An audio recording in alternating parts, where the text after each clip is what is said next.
Halo semuanya, di sini saya akan menjelaskan tentang GLB. Jadi GLB atau gerak lurus beraturan adalah gerak suatu benda pada lintasan lurus dengan kecepatan yang konstan. Di mana ciri-cirinya adalah 1. Lintasan lurus. Benda bergerak pada jalur yang lurus. Yang kedua, kecepatan konstan. Kecepatan benda tetap dan tidak berubah dari titik awal hingga titik akhir. Yang ketiga, perpindahan nol. Perpindahan nol karena kecepatan benda tetap dan tidak ada perubahan arah. Sedangkan rumus dari GLB itu sendiri adalah S9V kali T, di mana S adalah perpindahan dalam satuan meter, V adalah kecepatan dalam satuan meter per sekon, dan T adalah selang waktu dalam satuan sekon.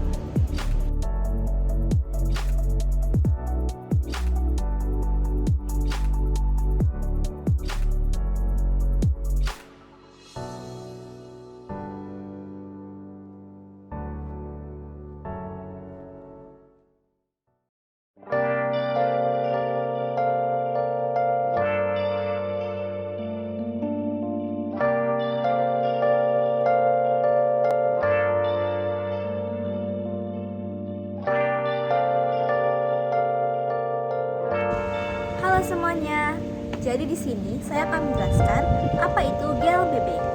Jadi GLBB adalah jenis gerakan yang dimana suatu objek bergerak dalam lintasan lurus dengan percepatan yang konstan. Lalu dalam GLBB, kecepatan objek berubah secara beraturan, baik bertambah maupun berkurang dengan percepatan yang tetap.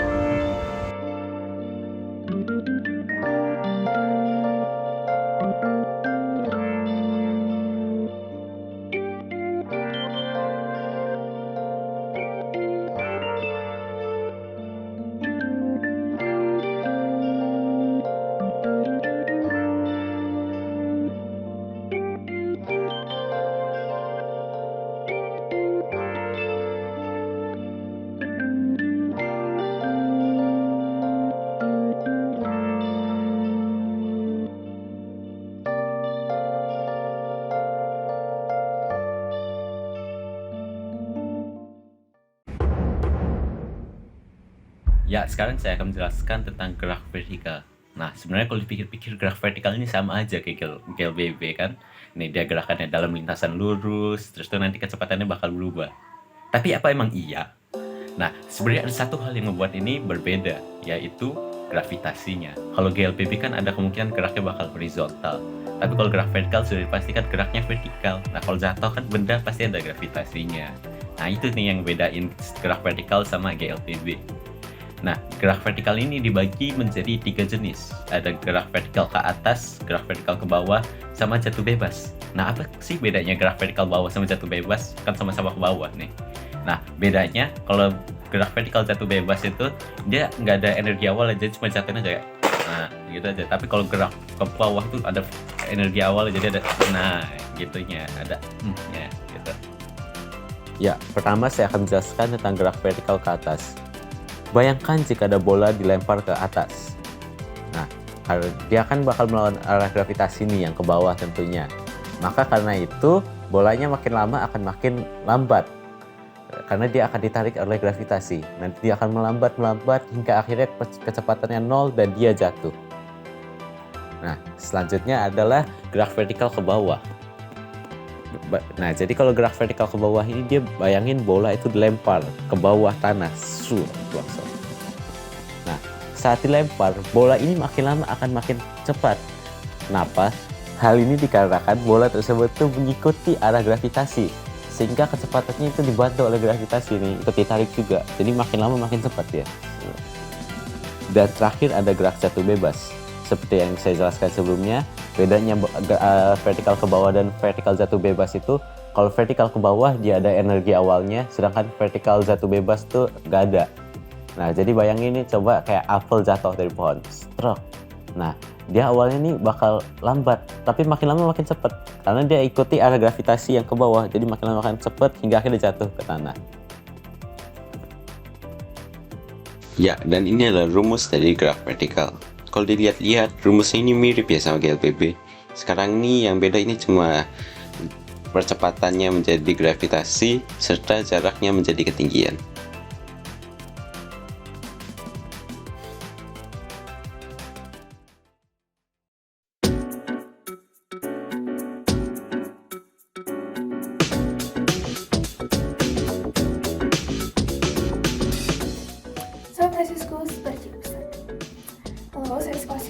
Bernoulli absen 33. Sini saya akan menjelaskan gerak parabola. Jadi gerak parabola itu sebenarnya jenis gerak gabungan yang membentuk lintasan seperti bentuk parabola. Nah, jadi gerak parabola ini sebenarnya kombinasi dari dua gerak, yaitu gerak lurus beraturan dan gerak lurus berubah beraturan.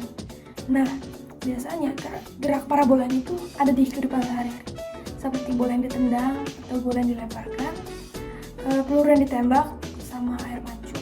Nah, berikut ini ada beberapa rumus tentang parabola di sini.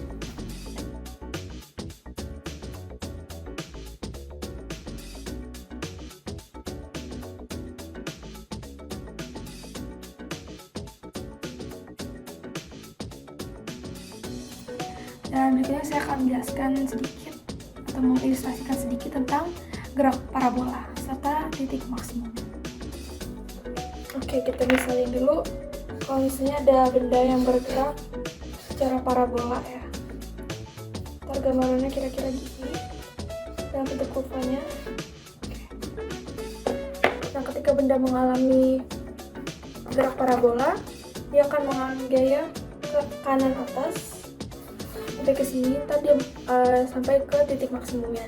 Setelah itu dia akan mengalami gaya ke kanan lagi ke bawah, lalu kembali lagi ke permukaan. Nah, di sini kecepatan awalnya itu FO, dan misal kita permisalkan sudutnya di sini tuh alpha. Kita harus ngurangin dulu di sini FO pada sumbu X, dan di sini dan ke atas ini FO pada sumbu Y. Nah, gimana cara nguraiinnya? Yuk kita lihat.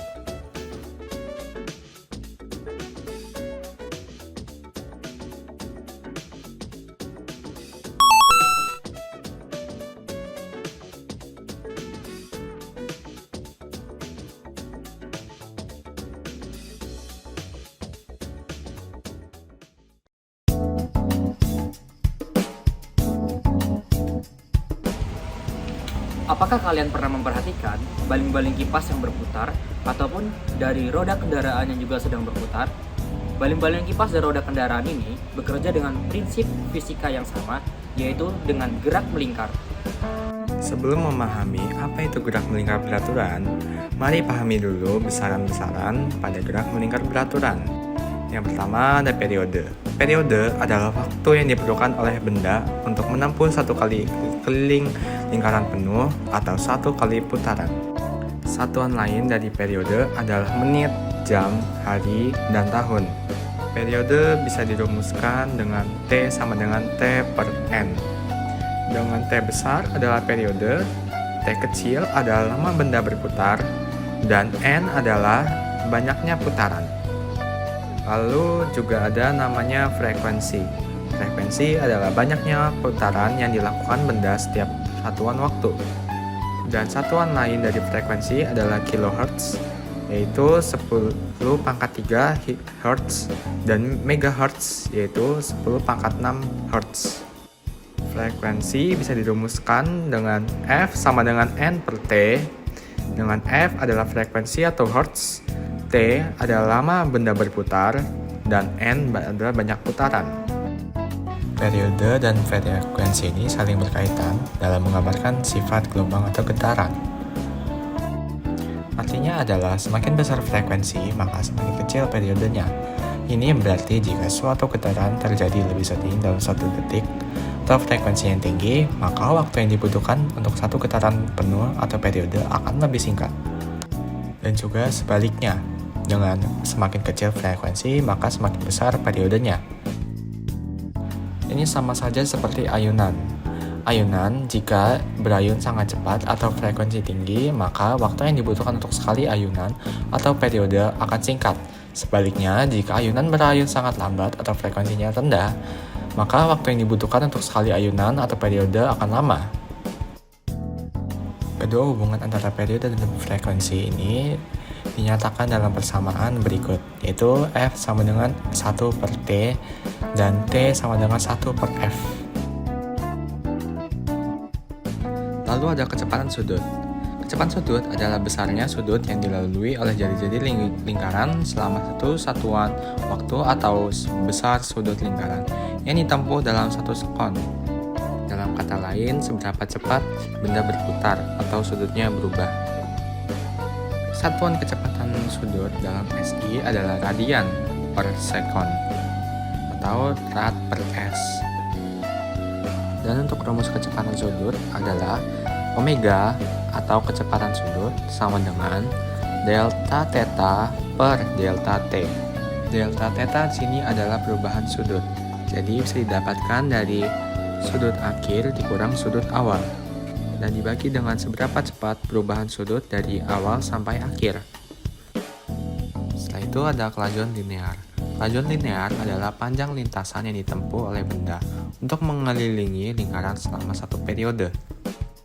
Kelajuan linear dapat dinyatakan dalam V atau kelajuan linear sama dengan panjang lintasan satu putaran per waktu tempuh satu putaran, atau dengan 2πr per t besar atau 2π kali f kali r, dengan r adalah jari-jari atau m, t besar adalah periode atau s, f adalah frekuensi atau hertz, dan f adalah kelajuan linear atau meter per second. Kecepatan sudut dan kelajuan linear memiliki hubungan dengan V sama dengan omega kali R. Setelah itu ada percepatan sentripetal. Percepatan sentripetal adalah percepatan yang dialami oleh suatu benda yang bergerak dalam lintasan lingkar dan arahnya selalu menuju ke pusat lingkaran tersebut. Dan percepatan sentripetal ini juga berfungsi untuk mengubah arah gerak benda, sehingga menyebabkan arah vektor kecepatan yang selalu menyinggung lingkaran akan berubah setiap saat dan lintasan akan berbentuk lingkaran, yang membuat percepatan sentripetal ini menjadi salah satu syarat untuk benda bisa dikatakan gerak melingkar beraturan. Dan rumus untuk percepatan sentripetal adalah AS sama dengan V kuadrat per R, dengan AS adalah percepatan sentripetal atau MS per MS kuadrat, V adalah kecepatan linear benda atau MS, R adalah jari-jari lingkaran atau M. Baik, selanjutnya saya akan membahas tentang yang namanya hubungan roda-roda. Nah, jadi gerak melingkar beraturan dapat dipindah dari satu buah lingkaran ke lingkaran yang lain. Untuk jenis yang pertama itu ada namanya pemindahan gerak melingkar beraturan secara langsung. Jadi pemindahan gerak melingkar beraturan secara langsung, kita misalkan dua buah gerigi yang sedang berputar secara bersamaan dengan arah yang berlawanan. Nah, dua buah gerigi yang berputar dengan arah yang berlawanan ini akan bersinggungan. Nah, jadi inilah yang namanya pemindahan gerak melingkar beraturan secara langsung. Dalam video tersebut ditunjukkan dua buah gerigi yang sedang berputar berlawanan arah saling bersinggungan, sehingga dalam hal ini terjadi gerak pemindahan melingkar secara langsung. Gerigi A dan gerigi B, gerigi yang pertama dan kedua ini, mereka saling bersinggungan, sehingga kecepatan linear gerigi yang pertama sama dengan kecepatan linear gerigi kedua pada titik singgung kedua roda yang dapat dinyatakan dengan persamaan berikut.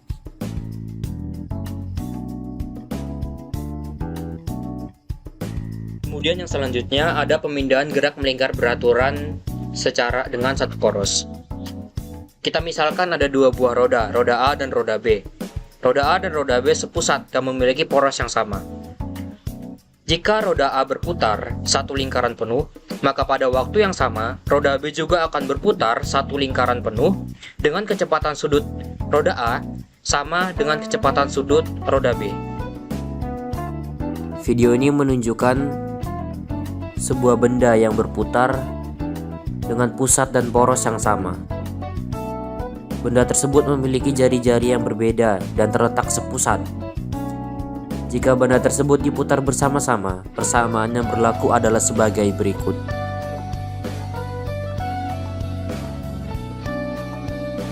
Kemudian yang ketiga, ada pemindahan gerak melingkar beraturan secara tidak langsung. Ini adalah suatu proses di mana suatu gerak melingkar beraturan GMB dari satu benda ditransfer atau dipindahkan ke benda lain tanpa adanya kontak fisik langsung antara kedua benda tersebut. Video tersebut menunjukkan dua buah roda gigi yang dihubungkan dengan sebuah rantai.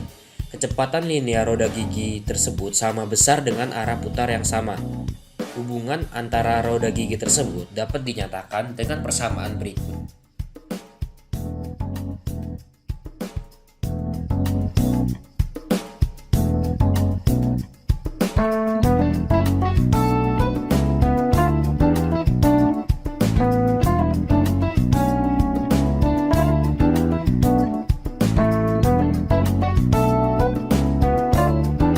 Apa itu hubungan roda-roda? Jadi, dua buah